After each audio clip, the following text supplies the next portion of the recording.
This podcast is sponsored by nobody. Hey dudes, welcome to Splat from the Past, the LA 80s themed horror sci-fi show where things can get totally radical. Now today I will be welcoming Brenda Sauter.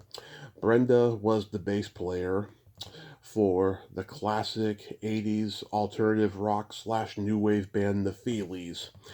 And their debut album, Crazy Rhythms, still to this day gets universal acclaim.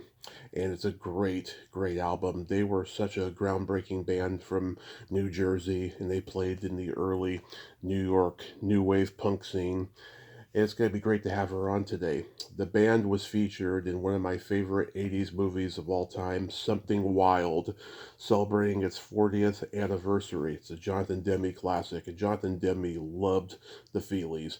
He used their music in quite a few movies, and they also contributed the song Too Far Gone for Married to the Mob.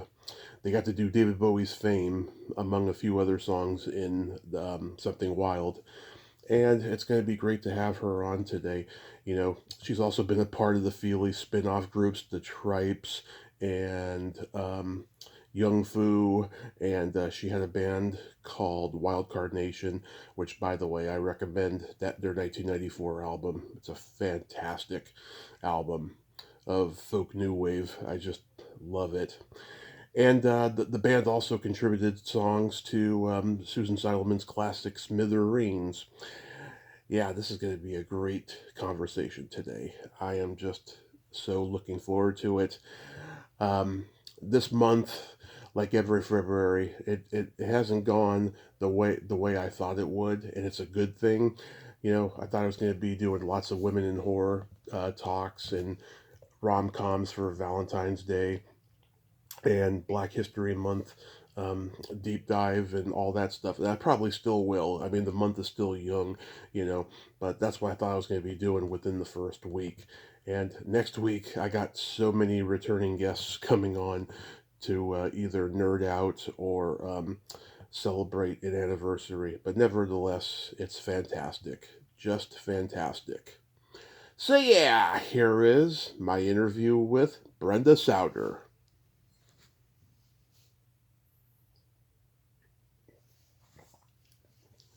Hey, Brenda, welcome to the Oh, show. How are you today? or, okay. How are you? I am fantastic. I can't tell you what a great honor this is. Thank you so much for coming on today. Oh, honor and pleasure is mine. So, going back in time, what age did you start gravitating toward music? Oh, wow. We're getting pretty deep here. I would say, um, starting with music lessons. I think I was 6 or 7. Hmm. But before that, I just, as long as I can remember, music has been incredibly important and emotional, and it goes very deep, whatever type of music it might be. Hmm. I mean, obviously the Feelies weren't around when I was 6 years old, but um, just hearing, I have really vivid memories of hearing groups on the radio.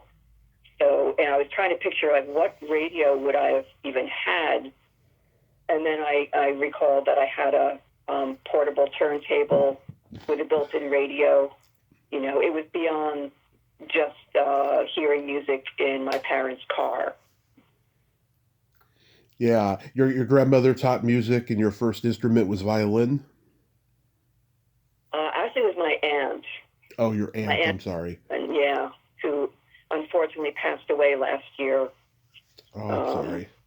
but yeah, my brothers and I all received music lessons. That was just part of our upbringing. But there was music in the family. Goes back a few generations. Hmm. What age did you start playing bass?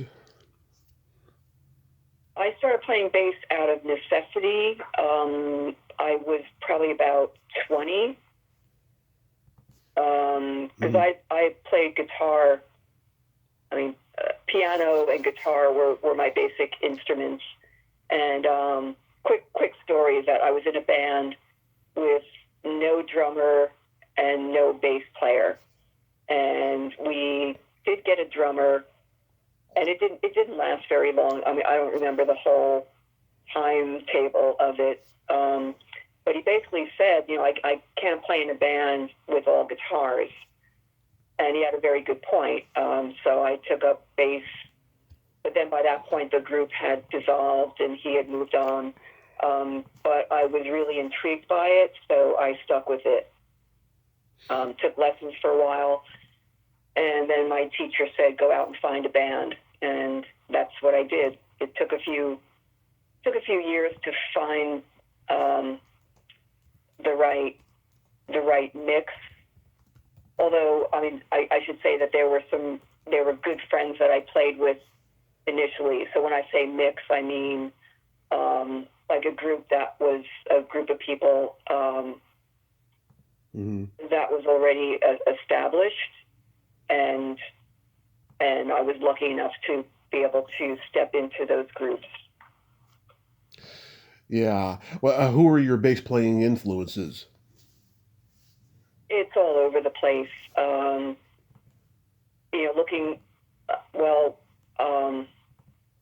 Looking back, like when I would listen to music on the radio or my brother's records or my records for that matter,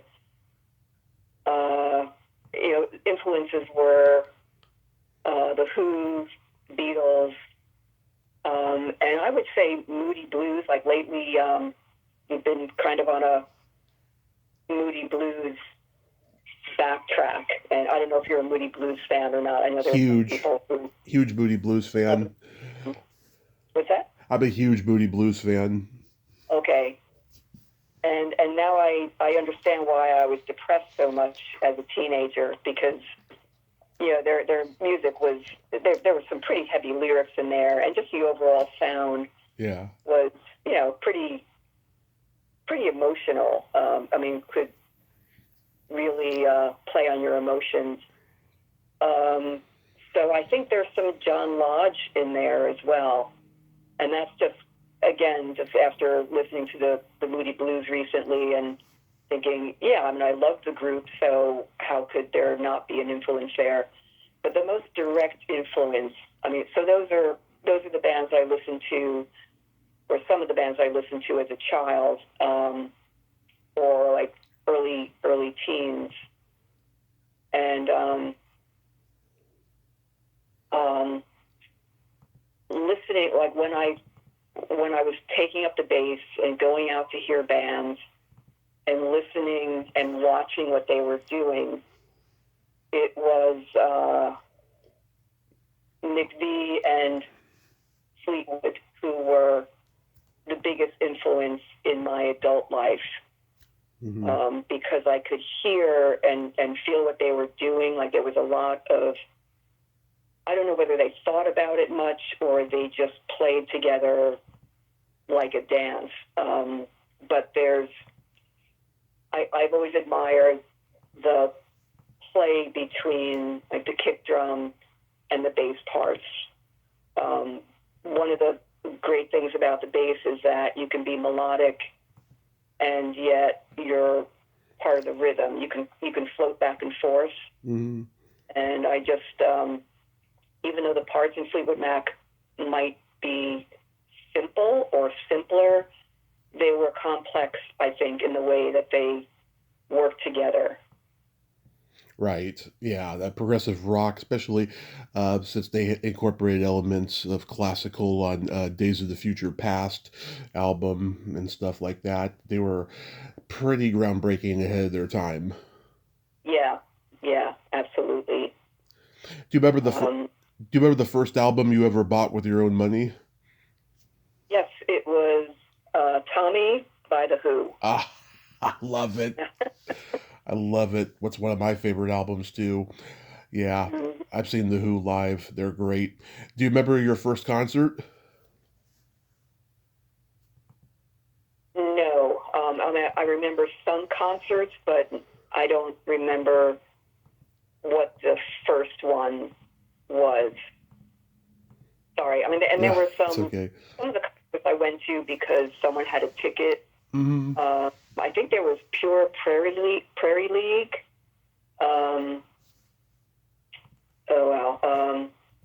Fleetwood Mac, but that was when I was 20-ish. Mm-hmm. New Order.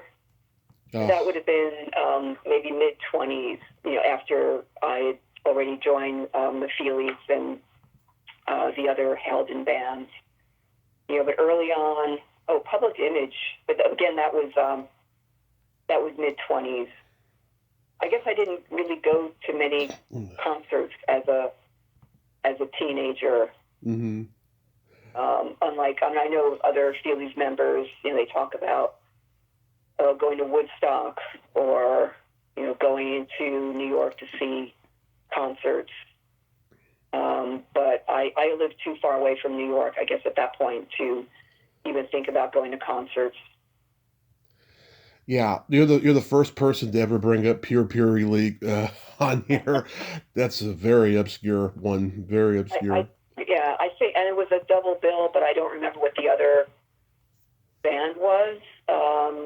And again, it would have been a freebie. It's not like I said, I want to go see them.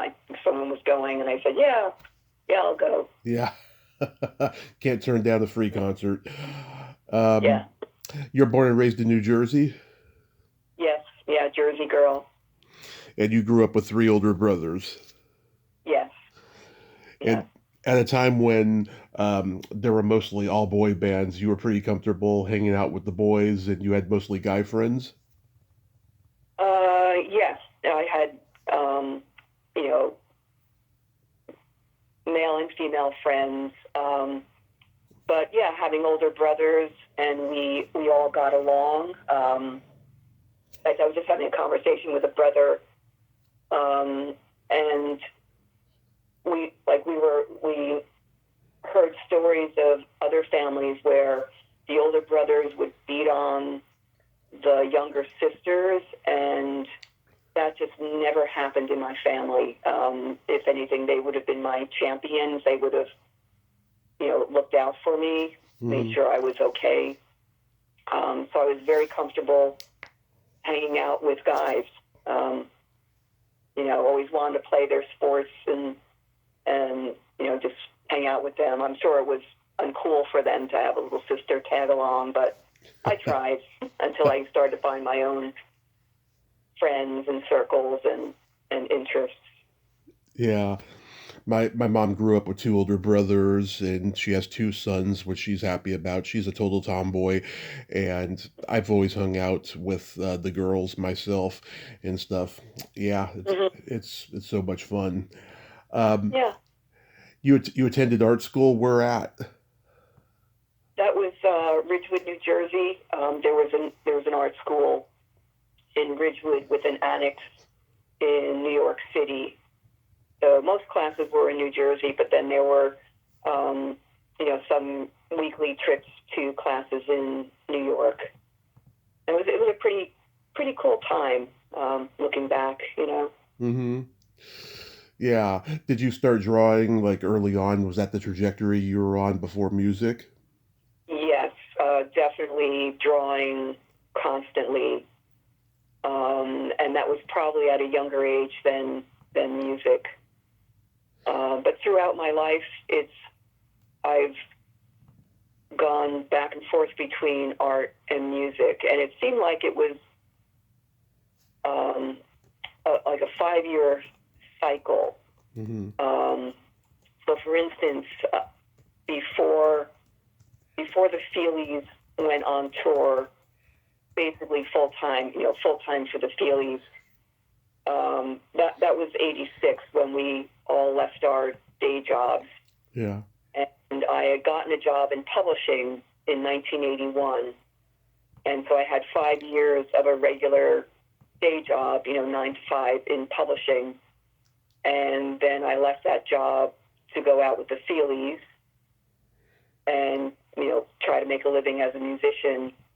And the Feelies, we don't say that we broke up, but we went on hiatus 91. So that was 5 years, 86 to 91. And then I went back to art, and by the year 2000, I was expecting my son, so I got out of. I was actually into photography. That was what my degree was. Mm. But it all started with painting and drawing. So I did not want to be around the chemicals of a dark room. So I kind of cut that off in the year 2000, and then went digital until the whole photographic restoration and copying, until that just all bottomed out with all the technology and all the the different Photoshop. Basically, people could take care of things on their own or go to CVS or whatever, and so that door was closing anyway, and I left at a kind of a good time, I guess you could say. Did you attend a lot of art galleries? That was part of the education, yeah, and that was mainly going to New York and either going on your own, going with the class. Sometimes it would be the teachers bringing us to all these different galleries, and don't ask me which galleries I went to, because I don't know. It all kind of comes together. But it's more the strongest memory is going to Manhattan and just finding all these different galleries and going in and out of them, and and also photo shoots in Manhattan. So we go out on the class going out on a photo shoot in, for instance, Central Park. Yeah. Or just going around downtown on the streets of New York. I used to go to galleries only because they had free alcohol, and I was an alcoholic at the time. and cheese, right? Cheese and crackers. Yeah, one of them I remember had cheese and crackers. Yeah. Do you still paint as a hobby? I haven't painted in a number of years. For my 60th birthday, I got a new set of oil paints, and I did one little painting, and that was it. And it's a thing that goes to the back burner. If life didn't get in the way, I would do a bit more painting. And there are a number of paintings on our walls, or I gave some away. Maybe someday I'll have an exhibit. I mean, not my own exhibit, but maybe try to get into an art show and just pull all those paintings together, and just to have that experience, even if it's just once in a lifetime. But yeah, life gets in the way, and that's not a bad thing. It's just I used to have the time. Even when I was working that 9-to-5 job, I would sometimes paint in the evenings, and I just don't have that time. It seems like the days get shorter, and there's just less that's accomplished in a day, and I don't understand why. But it's just there are all these other things to do. Maybe it's partially because of the internet, because you have to deal with all the email that comes in, and and just things that bombard you every day that you didn't see or know about several decades ago. Absolutely. Time does go by fast. How did you come to be involved with the Feelies? It was actually through that art school, and I would sum it up by saying I was in the right place at the right time. I was lucky, because I had been in different groups that were, we wanted to get off the ground. We wanted to make our own music and, play live. Okay, so it's kind of a long, convoluted story, but simplifying it, let's say that I met a woman at art school who was friends of the held-in groups. So there were the Feelies, there were the Trites, there was Young Woo, the Willies. All these bands were part of the what they call the the Halden scene. Yeah. And I was just lucky enough to have met her, and we became friends through music. Like she sang. I think she might have played guitar. Yeah, the real basic story was that I was given an opportunity to sit in with the Tripes at a show at the Peanut Gallery in Halden, New Jersey. Mm-hmm. That was a club that's no longer around, but that was where a number of bands played. Even Yola Tango, before they became Yola Tango, they played there. I think Bongos members used to play there. So it was just a regular bar, but because of the local people who were looking for a place to play, they kind of had an agreement with the place where, like if they could rehearse there for free, then they would put on a show that evening and get all their friends to come to the show. So it was, it worked for both the owner and also the bands. So that was one of those shows.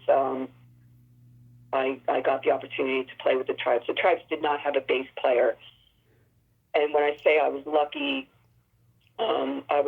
because of meeting these people, and I was lucky because I was playing the right instrument, because if I was a guitar player, there wouldn't have been an opening. But at that point, the bands did not have bass players, Mm-hmm. the Halden bands. So once I joined the Tripes, then I also joined the Willies and Young Woo, and then the Willies eventually became the Feelies. Yeah, Again, the Feelies and the Willies coexisted, slightly different members, and then the Feelies sort of stopped playing, although there might be a show, like a one-off show, once in a while. And then the original four Feelies stopped playing, Mm-hmm. and Bill and Glenn were more involved in the Willies. It's all very confusing. Yeah. We need a Yeah. And then one day, I think it was Bill who said, "We're thinking of the Willies becoming the Feelies. What do you think about that?" And I said, "Sure." So it kind of evolved. The bands would, I guess you could say they would just kind of dissolve and then reform. Yeah. Dissolve and reform. There were no specific, like, all right, we're not playing anymore. There was nothing that was final, but the group would just stop playing, and then another formation of people would rise up and have yet another band.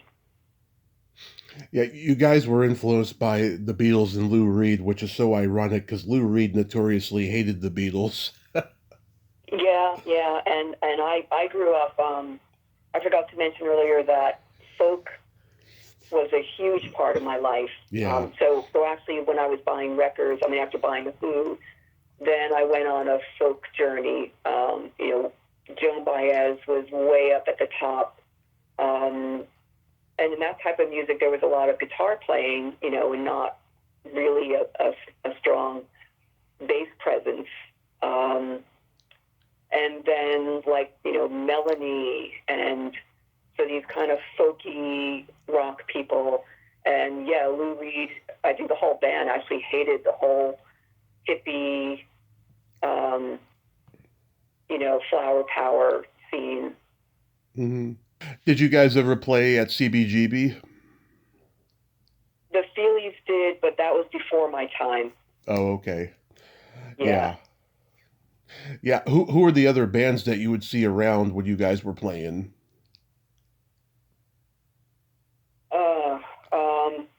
Well, there would be bands traveling around. Right. Oh, wow. So I have to just pull names out of this void. More obscure bands like Toy Dog Pondering. Uh-huh. The Cucumbers. Yeah. Yeah. Yeah. Actually, so the first time I went to Maxwell's was 1982, and actually the anniversary is coming up. I did put it in my calendar because it's such an important date to me, and it did take a bit of digging to figure out when I first saw the Tripes and was first exposed to both Maxwell's in Hoboken and then also the Halden bands. And it was February 13th, 1982. Wow. Yeah, so that was the beginning of the journey of catching bands at Maxwell's. And again, it all kind of blends in. There were just so many bands that would be passing through. Like REM was there. I didn't catch the bands who went on to become very famous, like REM. Joy Division played around the time of Suicide, right? Yeah, I think it was Suicide. Yeah, well, where they had to figure out what they were going to do and then reemerge. Did you ever as New Order? Did you ever see the Flesh Tones? I'm not sure. Like I said, there's just so much that's a void. It's more impressions that I have. I mean, I can what I would picture more is seeing posters. So like the Cucumbers. Well, Yo La Tengo, the members met at a Feelies show. So Yo La Tengo was playing Maxwell's often in the early days, like I mentioned before, the bongos. Right. Did you ever see Willie Nile? I want to say yes. Yeah, he was part of that early alternative scene, and D.L. Byron, who he wrote Pat Benatar's Shadows of the Night. I actually got to talk to him shortly before he passed. Oh wow! Yeah. So you guys get signed to Stiff Records, which was a British label. The Go-Go's got signed to them around that same time because Jane Wiedlin dated Terry Hall from the Specials. But how did you come to be signed by Stiff? That was before my time. Oh, okay. They were Stiff was looking for up and coming bands, especially quote new wave. And they signed the Feelies, but they wanted the Feelies to sound a certain way. And Bill and Glenn were in the office, and whoever I don't know who the Stiff representative was, but okay. They put on either a single or an album and said, we want you to play like this, and they basically said, no, we're going to, they were like, the Feelies will always do it their way and not the commercial way. Yeah. So it wasn't a very long relationship, but the Face Law came out first. So there was a single. Yeah. And then the album, the Crazy Rhythms album came out. And then pretty shortly after that, Stiff, you could say, dumped them, or maybe it was more of a mutual parting where, they weren't going to deliver the sound that Stiff wanted. Yeah. So they were, kind of free. They were free to then pursue other things, and then eventually, Steve Fallon launched Coyote Records. Steve Fallon, the manager of Maxwell's, formed Coyote Records, and that was, they compilation, Luxury Condos Coming to Your Neighborhood, with all these different bands that would have been coming through Maxwell's. But they released Yola Tango, the Feelies, Good Earth. So the group was free basically to sign to Coyote Records.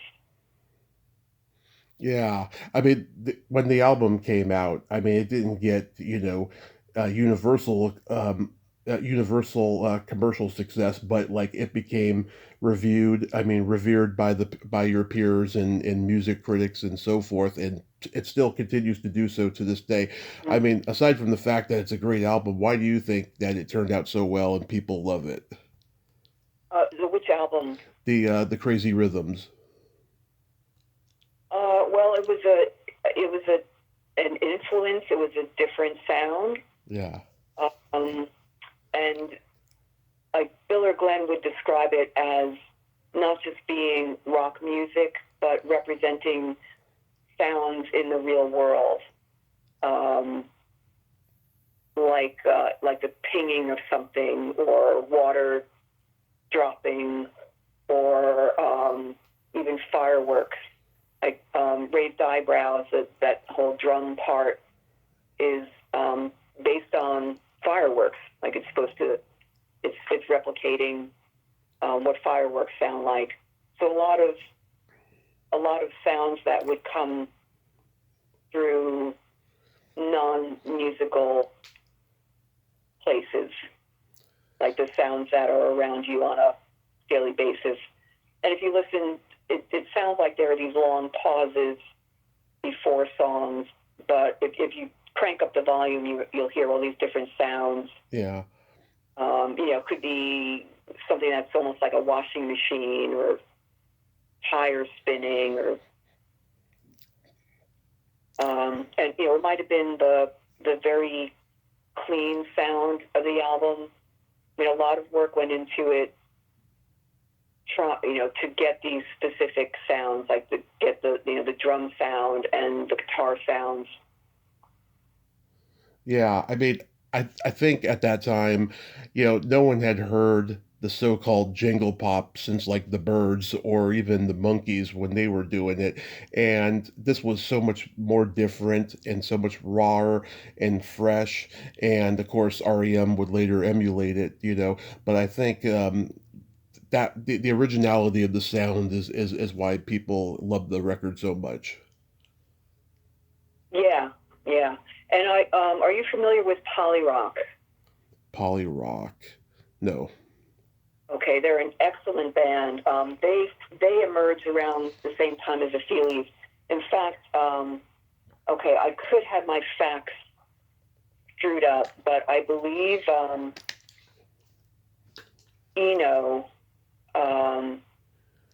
might have been approached or might have wanted to work with the Feelies, but he went with Polyrock. So listen to any Polyrock album, and that was I would listen to Polyrock all the time. I was constantly spinning their records, and you'll hear some similarities, although the singing is a little more new wave-ish. I hate to put a title on it, but just the style of new wave singing, like that. Mm-hmm. I'll check them out. You'll hear a lot of similarities and very similar crisp sounds. Yeah. The guitars sound very direct. The drums sound more dry. Like there's no big drum sound on any of the albums. The thing about like what I wonder about with REM, they say that Feelies are an influence, and I was surprised, going back and listening to early REM records with kind of fresh ears. They had a big drum sound. I mean, not as big as later in the 80s, but they certainly had a bigger drum sound, even when the vocals were obscured. Right. And a lot of the Athens bands, excuse me, hang on a second. Yeah. A lot of the Athens bands do have similar sounds, and I think it's very cool. I'm not I'm not saying that in a negative way. The guitars are like very crispy and reverby, almost like what you would hear in the 1950s or 60s when guitars. I mean, they might have reverb, but that was about it. So they were very like really on the trebly side, and a bit of like slapback. So it had kind of the Athens sound had a sort of a throwback to rockabilly, I guess, or like 1950s, early 60s sounds. Oh yeah, like the B-52s, they incorporated a lot of like surf rock and a lot of like Sky Saxon and the Seeds kind of garage guitar rock in their sound, and also trying to emulate Yoko Ono at the same time, Yes. You know the story about John saying to Yoko, "They're doing you, Yoko." Yeah. You know? Yes, I know that story. Whoa. Yeah. That's why they John and Yoko had a comeback, because they felt like, all right, but people are ready for this sound. Exactly. Yeah. And it's funny, you guys did pretty deep cut Beatles covers. Everybody's got something to hide except for me and my monkey. Love You Too with the Tripes, and She Said. And like when you think of the Beatles, you think of the hits. You barely ever think of those ones.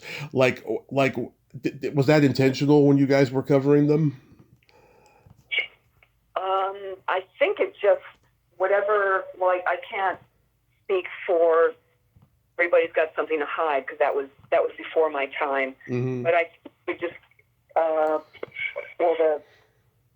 the members of these various bands were and are Beatles fans, so I would say that one song might fit, like the George Harrison vibe would fit the Tripes very well, and then something like She Said.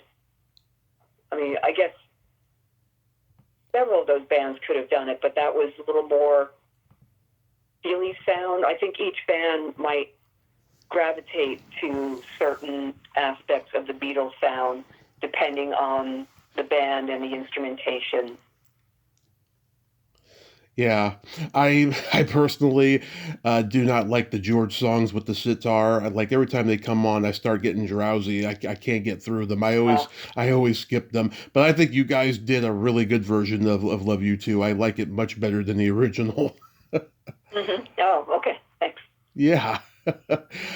Now Peter Buck from REM produced the Good Earth album. What was he like to work with? He didn't. He didn't overstep boundaries. He let the band. He was there to more guide us rather than steer the ship. So Glenn and Bill had certain ideas in mind, and so he might help them or reassure. So he was there, but not the captain of the ship. And he did encourage Glenn regarding vocals, like reassuring him that they were fine. And I believe that Peter wanted them higher in the mix, but it was more of a decision by Bill and Glenn to have everything blend in more. I mean, the bass, in a number of the songs, the bass is kind of buried, so it was a more guitar prominent album, and a bit of acoustic. Although Crazy Rhythms does have acoustic in it, I'd say the Good Earth has a warmer, when the acoustic guitars are recorded, they're warmer sounding or just kind of big bigger, more mid-tone sounding. Yeah. Did you guys eventually tour with REM? We did, and that's when we left our day jobs in September of '86, and first the first major tour that we went on was opening for REM. So with '86, I mean, now we're on our 40th anniversary, and '86 was a real life-changing year for me personally and for the group. We were in Something Wild. The Good Earth came out. Yep. There was just a lot going on with the band. Left our day jobs, went out on tour. Mm-hmm. So we started with 2 weeks with REM, their eastern and northeastern trip of or portion of their tour. And then we went on to Europe, and that was the first time the band was playing all over Europe, and that was November into December. So we're known as a band that doesn't play out very often. Typically it's holidays, and that was the first time that we were playing a lot, like tour after tour, a little break in between, and we go out again. And it's rough. Touring is rough. It's glorified, but it's not easy being away from home that long, and just all the traveling. Mm-hmm. When do you eat the right food? When do you exercise? Yeah. When are you outdoors? Just being outdoors, like on a lawn.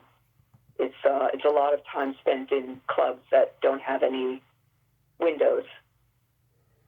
Yeah, I did stand up for 10 years. I'm so glad I never went on the road because I probably would have hated it after a while. Mm-hmm.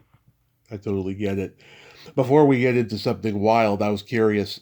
When Million and Mercer did the score for Smithereens, the cult classic movie, were you in the band? No, that was before my time. Oh, okay. So I did see Smithereens, but that was a little bit after the fact. Like I knew that they had scored the film, so I went to see it after the fact. Yeah, because I talked to Susan Seidelman last week, and Oh wow! and she was like, I wonder if they got paid to contribute songs for the movie. That was always on my mind, and I said, well, I talked to Brenda next week. I'll ask her. Yeah, I don't know. Yeah. I really don't know. Yeah. So, can you believe it's been 40 years since Something Wild? No, I can't. It's just time just passes so quickly, and it's also the 50th anniversary of the Feelies. The first show was in May of 1976, and I don't even associate the start of the band with the whole bicentennial thing that was happening then. Yeah. So, like, this is how I became aware of you guys. When I was 13, I saw Something Wild on our local Fox affiliate at like 2 in the morning or something. It was late night, and even though the movie was chopped up a little bit, I fell in love with it, and I thought you guys were cool.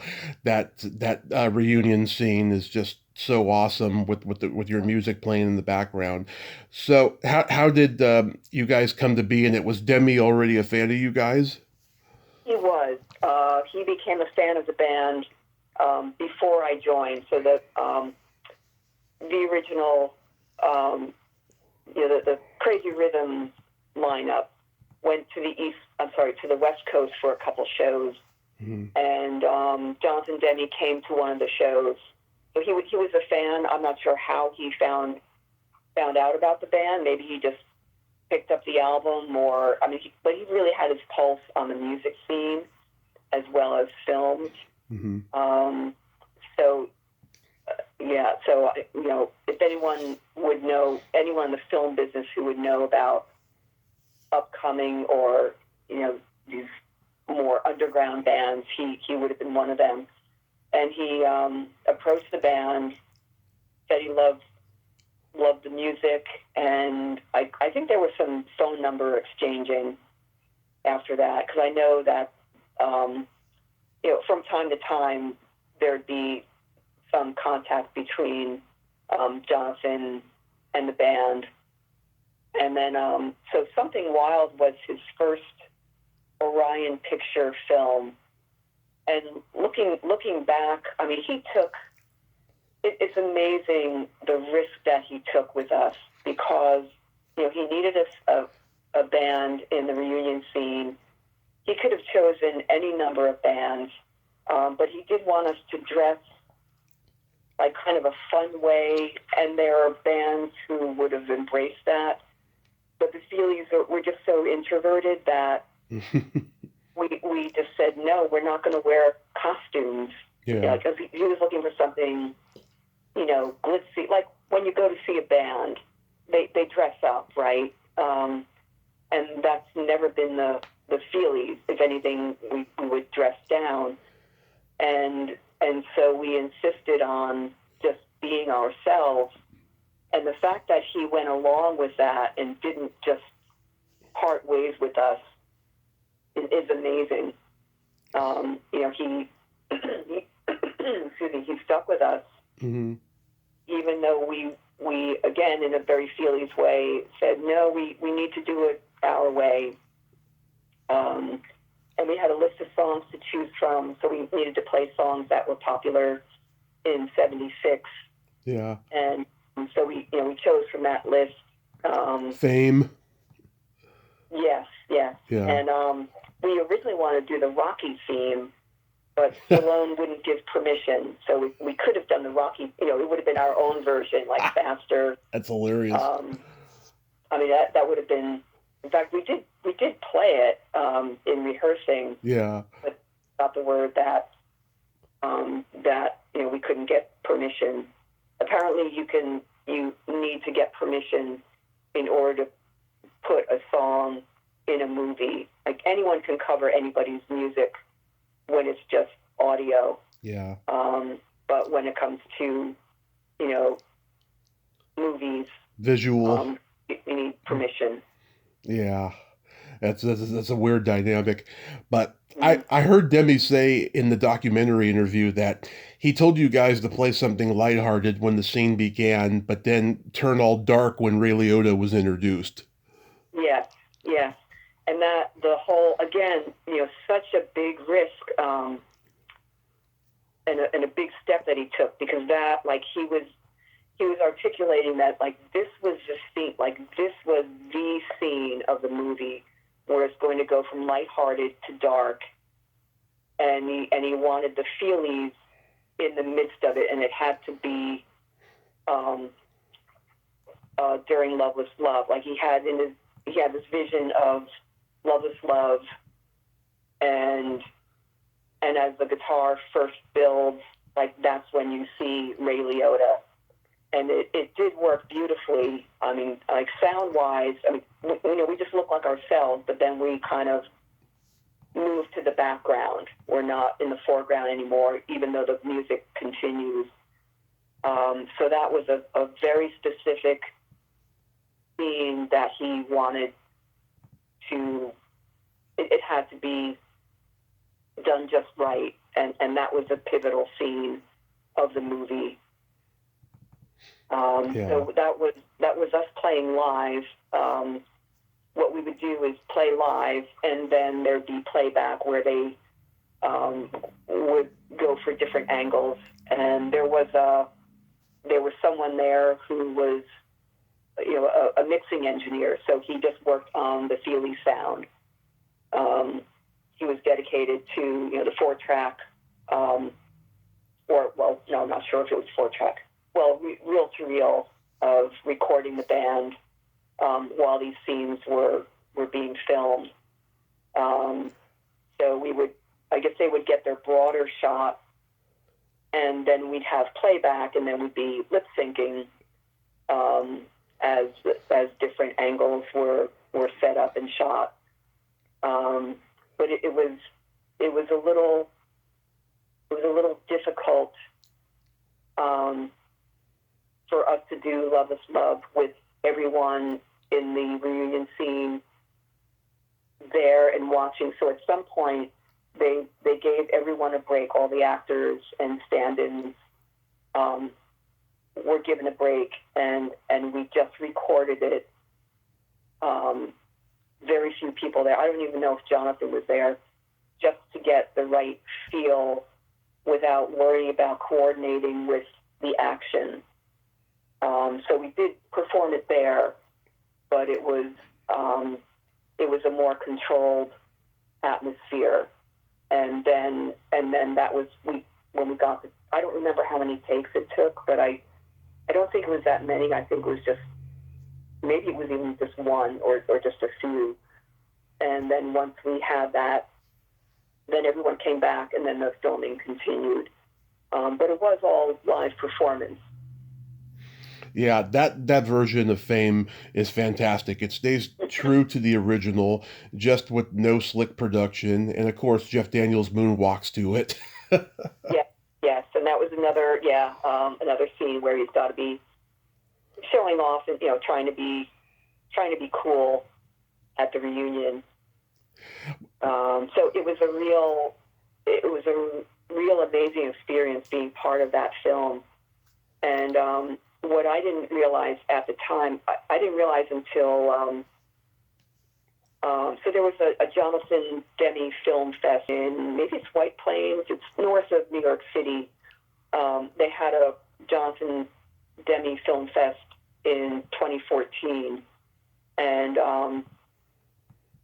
so I guess it was like 2 weeks of showing his films every evening, and so sometimes there would be celebrities, the actors or who were involved with a certain film might be there, and Jonathan would talk about the film, and then the film would be shown. There'd be kind of a question and answer session, and so on the night that Something Wild was shown, we were asked if we would play, and so he Jonathan did a question answer or just talking about the film before it was shown, and then the theater went dark.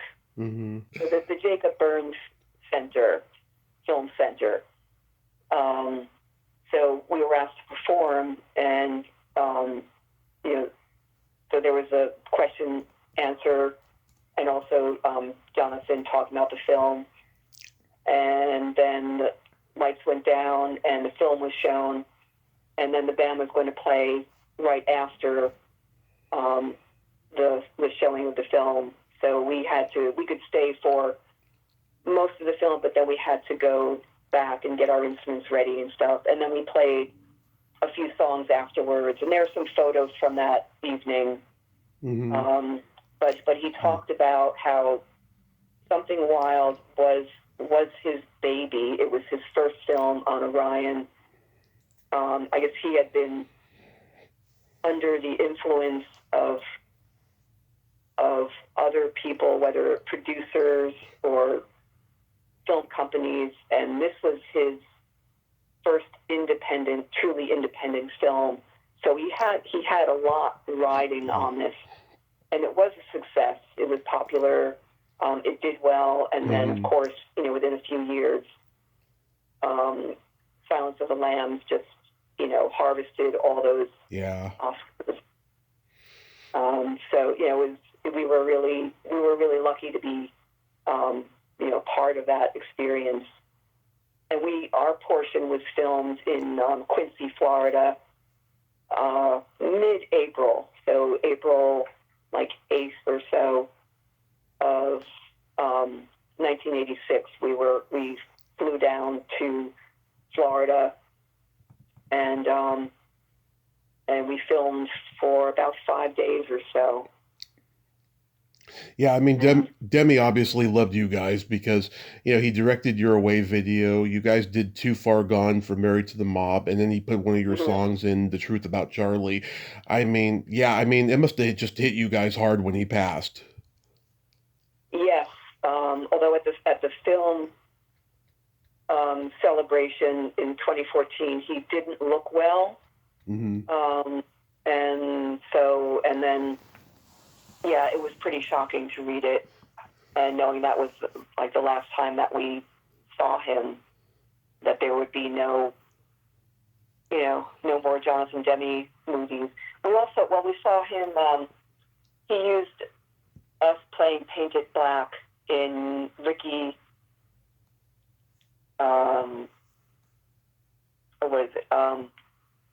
Ricky and the Flash. Oh, okay.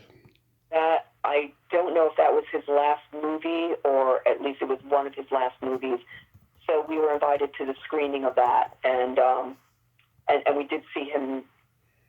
We did see him there, and yeah, again, he didn't look incredibly well, unfortunately.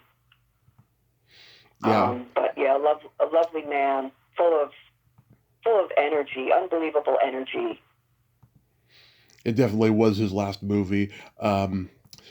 Yeah, I mean, God, and his nephew Ted, he died too, I think just before him. I mean, it's so sad that there's no more Demmies making Really? films.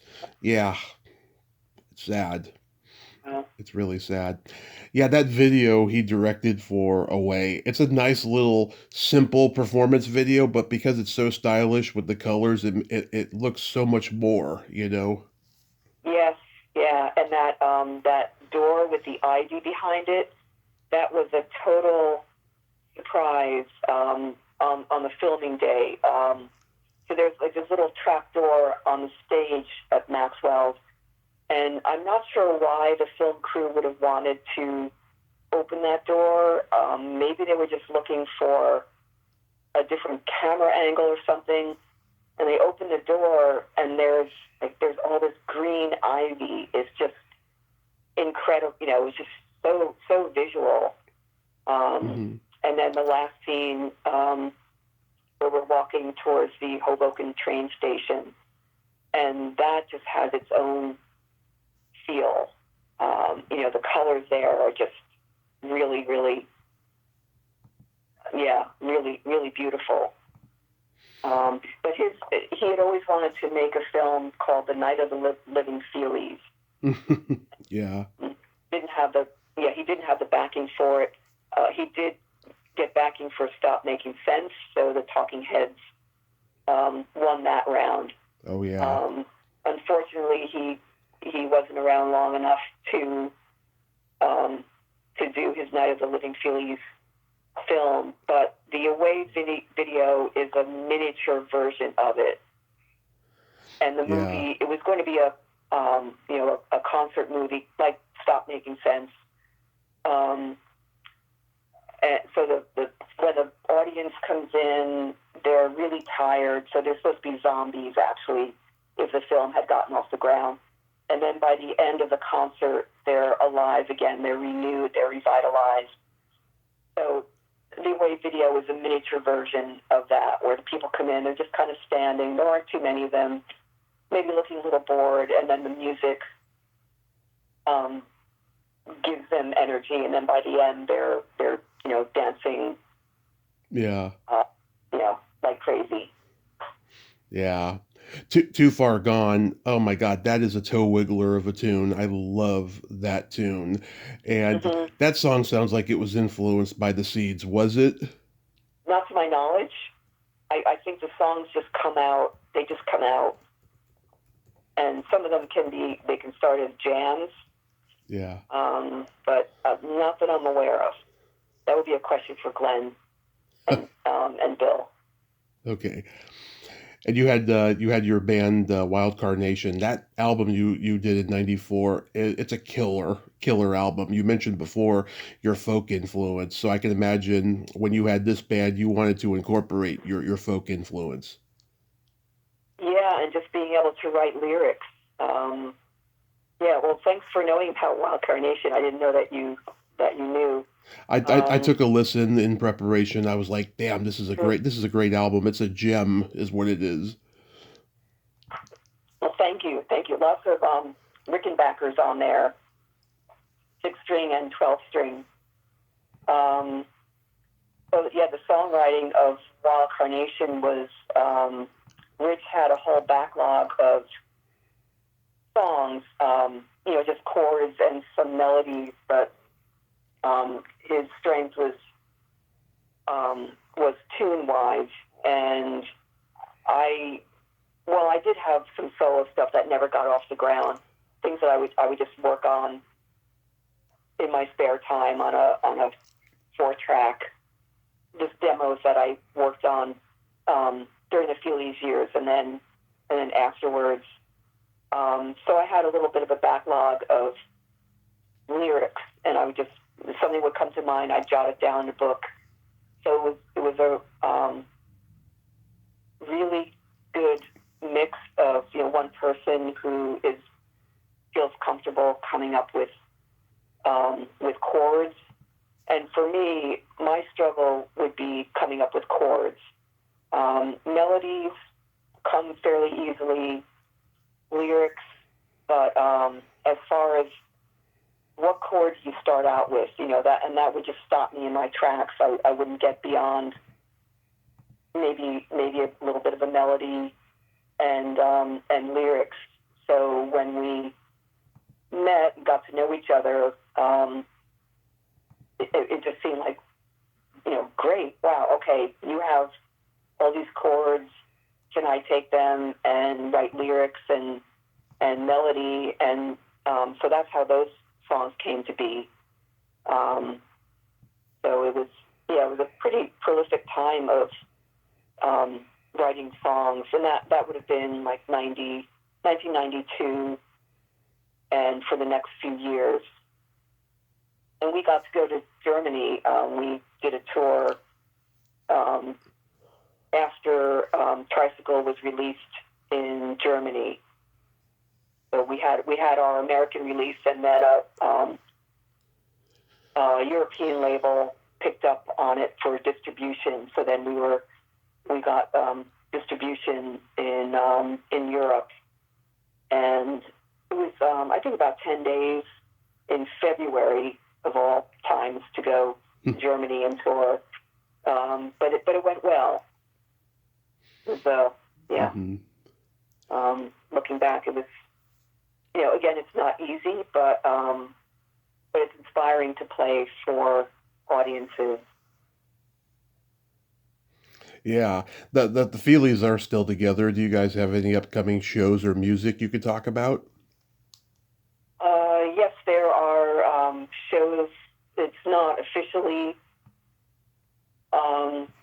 being promoted yet, but we will be playing in Jersey City again in May. Nice. And nice. that's on the in the works for 2026. But it's a special year, with the 40th anniversary of The Good Earth and Something Wild, and also the first Feelies show in '76. So, multiple anniversaries this year. And even though touring can be exhausting, do you still enjoy playing live? Yeah, definitely. I remember more from these more recent years of just seeing the joy in the audience. Sure, there was joy back in the '80s and very early '90s, but I don't know. I can't conjure up the faces from back then. I think people were maybe just finding out about the band, or they'd heard us on college radio and were now coming to see us. Or maybe I just didn't look around the audience as much. But in in these 2000s shows, there's just a lot of joy in the audience, a lot of smiling faces, and people just looking like they're just so happy to be there. Yeah. And I get that because I've been at some shows where it's just bliss. You realize you're not getting any younger, that these opportunities to go and hear and see live music are kind of fleeting. You know, they're you know, the evening ends, but when you're there, you're just so happy to be hearing these people performing. Yeah. So I think there's a lot more appreciation and also joy. I'm sure during also, out of COVID, Yeah. there was just nothing going on other than maybe being able to, some of the bands would have their own little live streams.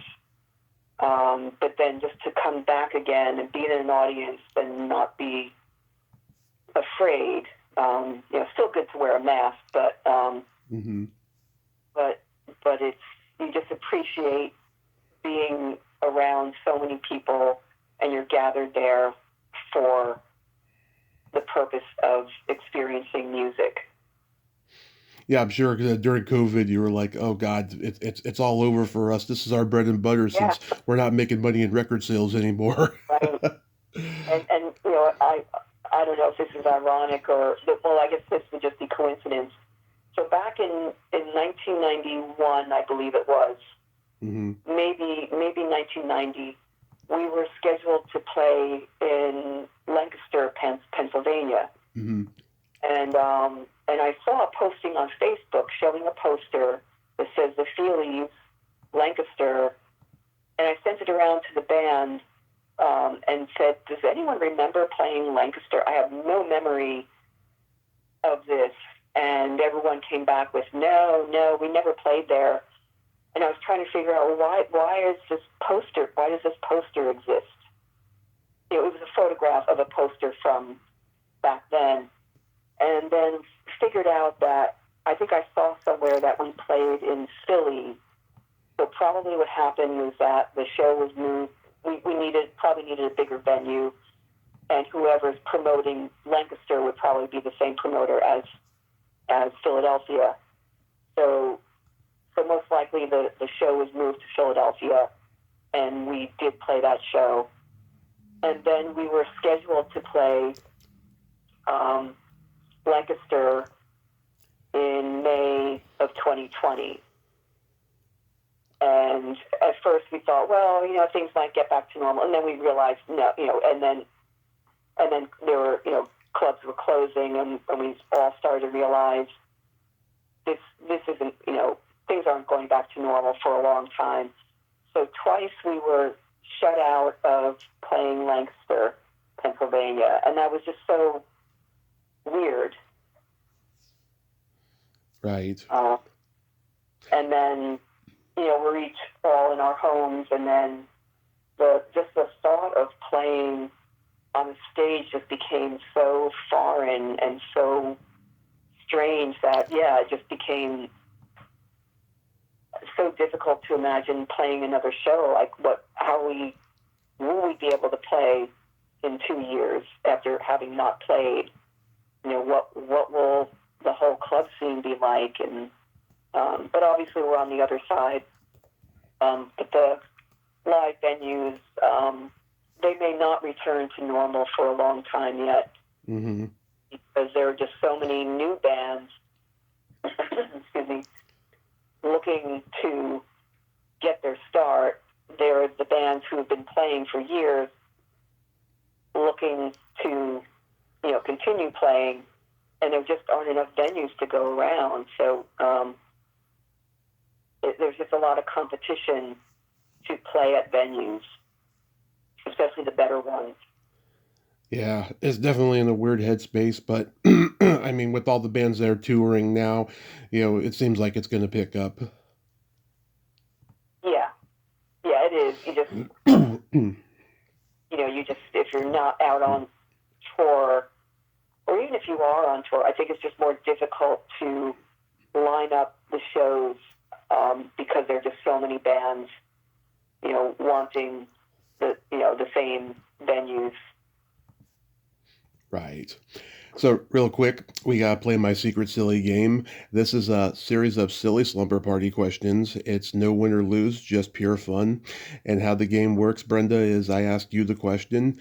You answer it, then you ask me that exact same question and I answer it. And feel free to comment on the answers because they might be funny. Okay. Brenda, are you ticklish? No, I used to be. Okay. How about you? How about you? Yes, I am baby ticklish, and if you tickle me without warning, I might hit you in the groin without reflex. Oh, wow. Is your belly button an innie or an outie? Innie. How about your belly button? It is also an innie. What color are your toenails painted? Natural. Never wear toenail polish. Okay. How about you? They are dark red for Valentine's Day. Oh, okay. What would you?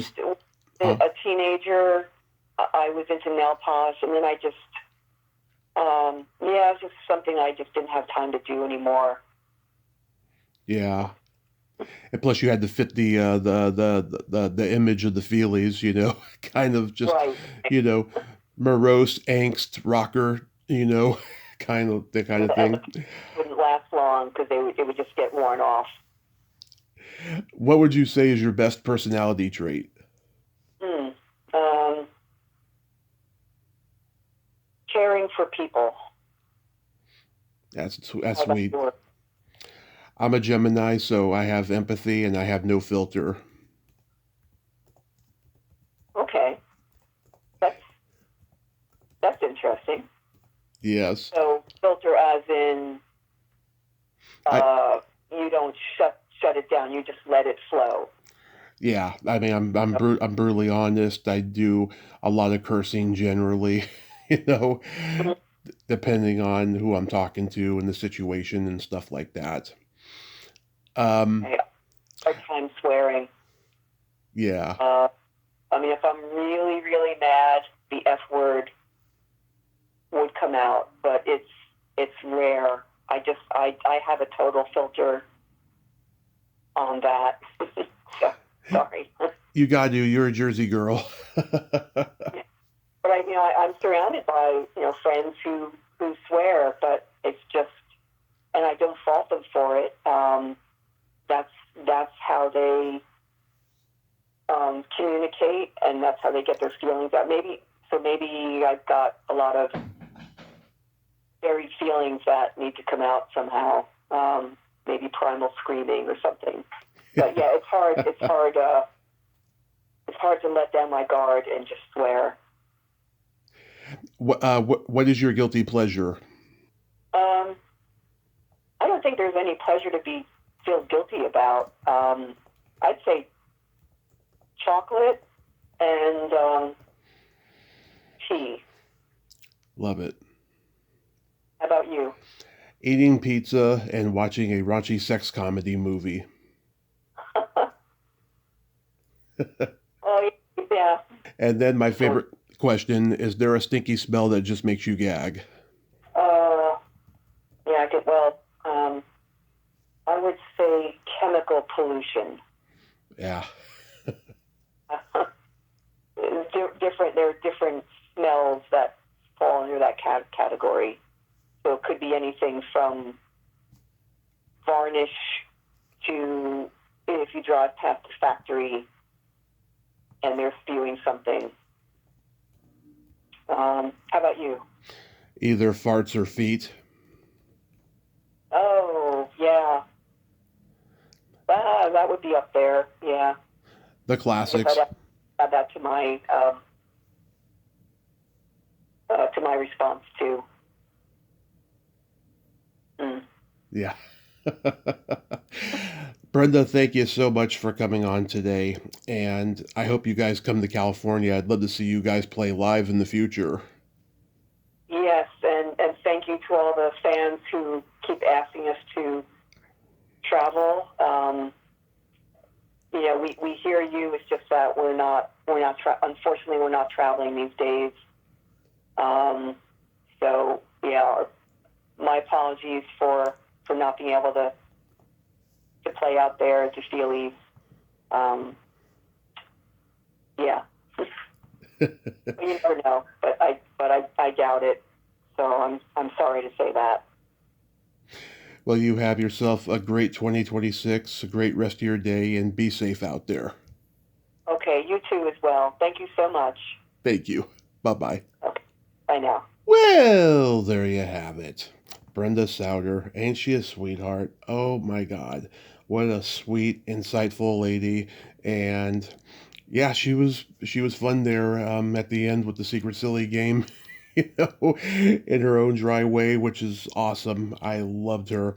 She was awesome. I hope I get to see the Feelies live in the future, but they're not traveling to California, unfortunately, right now. But hopefully someday they will. Well, until next time, this is Tommy Throwback Kovac saying there's no shame in living in the past because the present sucks. Later, dudes.